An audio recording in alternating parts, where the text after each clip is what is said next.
আসসালামু আলাইকুম। রিসালাত অন্তর সিভাটালে আপনাদের সবাইকে স্বাগতম। আজ 15ই আগস্ট জাতীয় শোক দিবস। 1975 সালের এই দিনে হাজার বছরের শ্রেষ্ঠ বাঙালি জাতির জনক বঙ্গবন্ধু শেখ মুজিবুর রহমান ও তার পরিবার পরিজনকে নির্মমভাবে হত্যা করা হয়েছিল। যারা বাংলাদেশের স্বাধীনতা সার্বভৌমত্ব চায়নি, যারা বাংলাদেশের স্বাধীনতার পরবর্তী সময়ে মুক্তিযুদ্ধের চেতনাকে পরবর্তী প্রজন্মে ছড়িয়ে দিতে চায়নি, তারা বঙ্গবন্ধুকে হত্যা করেছিল। তারা ভেবেছিল বঙ্গবন্ধুকে হত্যা করতে পারলেই আগামী প্রজন্মের কাছে মুক্তিযুদ্ধের চেতনা বলতে কোনো কথাই থাকবে না। কিন্তু বঙ্গবন্ধু একটি শুধু নাম নয়, বঙ্গবন্ধু শুধু একজন ব্যক্তি নয়। বঙ্গবন্ধুকে সশরীরে মেরে ফেলা যায়, কিন্তু তার আদর্শকে হত্যা করা যায় না, তার চেতনাকে বিনষ্ট করা যায় না, তার ইতিহাসকে ধ্বংস করা যায় না। আজকে বঙ্গবন্ধু মৃত্যুর এতদিন পরেও 2026 সালের 15ই আগস্ট প্রমাণ করে দেয় বঙ্গবন্ধু এখনো মানুষের মনের গহীন কোণে জীবিত।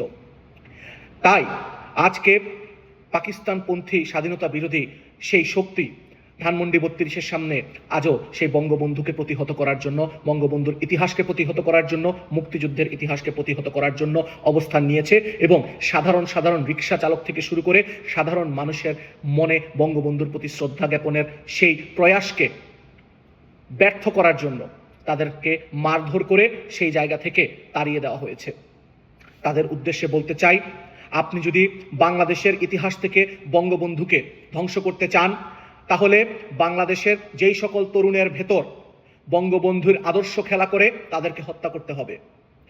তাদেরকে বলতে চাই, যদি বঙ্গবন্ধুর আদর্শ এবং বঙ্গবন্ধুর চেতনাকে যদি আপনারা ধ্বংস করে দিতে চান, বিলীন করে দিতে চান, তাহলে বাংলাদেশের মানুষের মনের ভেতরের যেই স্বাধীনতা, সেই স্বাধীনতাকে হরণ করতে হবে।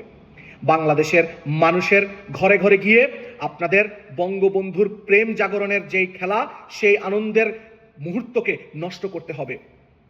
তাহলে আপনারা সফল হবেন। আর সেই কাজটি করতে গেলে আপনাদেরকে জাদুকর হতে হবে, মহাজাদুকর হতে হবে। আপনারা আজকে ভেবে নিন, আপনারা কি সেই মহাজাদুকর কিনা।